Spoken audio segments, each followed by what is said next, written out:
Make sure that you keep your body healthy. Yeah, so eat enough, drink enough, get enough exercise. Yeah, take walks in the woods, in the snow.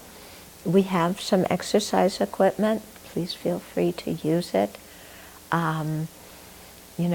Because we need to keep our bodies healthy. Do yoga or qigong or walking meditation or whatever you need to do, but really move your body.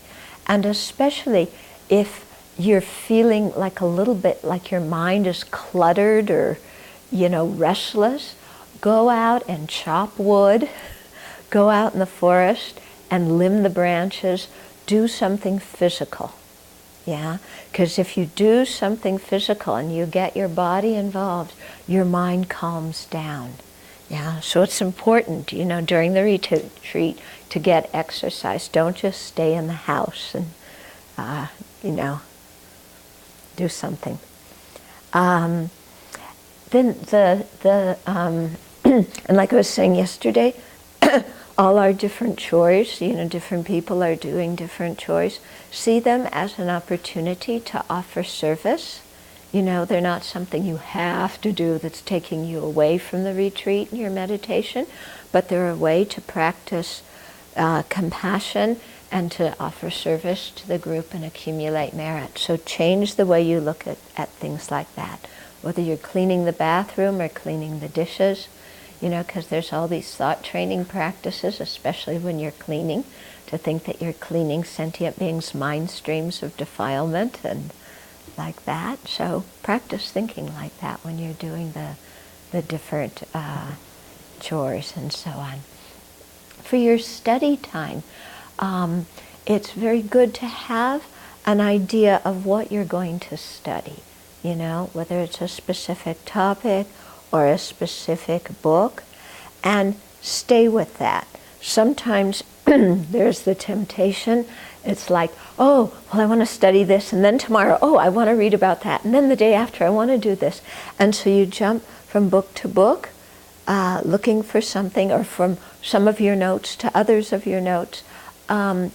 Fix on one thing that you really want to go into, and go into it. When you feel like you've understood, gotten into it enough and it's time to move to another topic, then do that. But don't just bounce around, okay? And the reason for the study is that when you do some reading in the break time, then it gives you some ideas for what to meditate on in the session time. So if if you're reading about refuge, when you're doing the refuge prayer, you have a better idea of what you should be thinking, If you're reading about bodhicitta, when you do the bodhicitta prayer, you can remember all of that, okay? And so all of these topics, there's so many of the Lamrim topics that fit right into the sadhana, the text of the practice that you're doing. So take those and put them in, okay? And so you might need to think about it. How do I put it in? If you're meditating on the Four Noble Truths, well, where does that belong in the sadhana? Well, the first two Noble Truths are going to, dukkha or suffering and its causes. They're going to be part of what's going to impel us to generate renunciation. Okay? And then the last two Noble Truths are the Dharma refuge. So if we contemplate the Four Noble Truths, it helps us when we're taking refuge. Yeah? It helps us know where we're going in our practice and why we're going there. Okay, it's something that is a prelude for generating bodhicitta.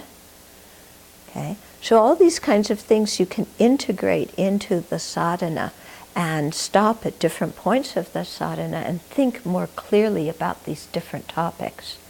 Okay, so then it comes to the whole thing of doing the sadhana. Now, some people see the sadhana as, okay, this is a recipe book.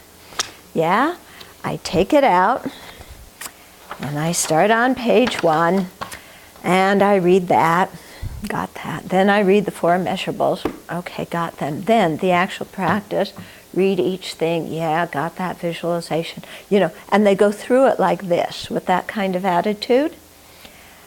And then they wonder why they don't have any feeling from the practice. Okay?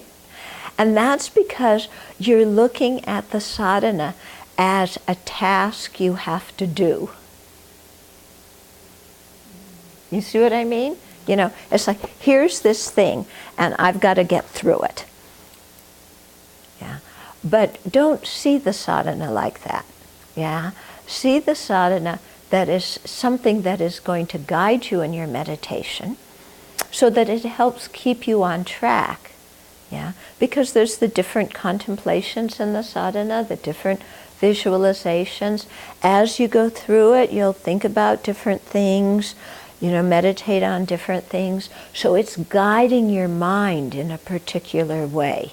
So see it as something that helps guide your mind to the kind of goal you want to get at. Don't see it as something that you have to get through. And it's like, oh my goodness, I spent the whole beginning part meditating on refuge, and the bell's going to ring any minute, and I haven't done the rest of it. Oh my goodness, the first day and I'm a failure already. I haven't even gotten through this whole thing, but I have to get through this whole thing. So that gives me 1 minute for refuge, 2 minutes for the 4 immeasurables. Better cut the visualization time down to 2 minutes so I can get through the rest of it. Don't drive yourself crazy, please. Yeah, don't do that. Yeah. It's just a guide that's going to help you develop your mind. And so each meditation session is going to be different. Sometime you will want to go very quickly through the sadhana and spend a lot of time on Lam Rim. Other times you may just want to stay with refuge and bodhicitta at the beginning and go very quickly through the rest of it. Okay, so you can alter how much time you spend on what part of it. Okay, so don't feel like every session has to be an exact rerun of the previous one, because you're just going to get bored and fed up that way. Yeah, but you got to make it very interesting for yourself. Now, some people have said to me, I have so many things coming up in my mind that it makes it hard to get through the practice, because I have anger coming up at this moment and attachment coming up at that moment. And, do I stop and kind of straighten out each moment of anger and each moment of attachment before I go on to the next paragraph in the sadhana? Yeah? We would never even start. Okay, some people think, okay, because we start sometimes with some breathing meditation to calm the mind. Well, my mind is not perfectly calm. What do? Do I have to start this thing anyway? I got to get my mind totally, perfectly, 100% calm. And then I'll take refuge. No, each of these things, like I said, they're a guide. Each of the passages in it, it's a guide to help steer our mind. It doesn't mean that you have to do every single thing in it perfectly to the last detail before you go on to the next part.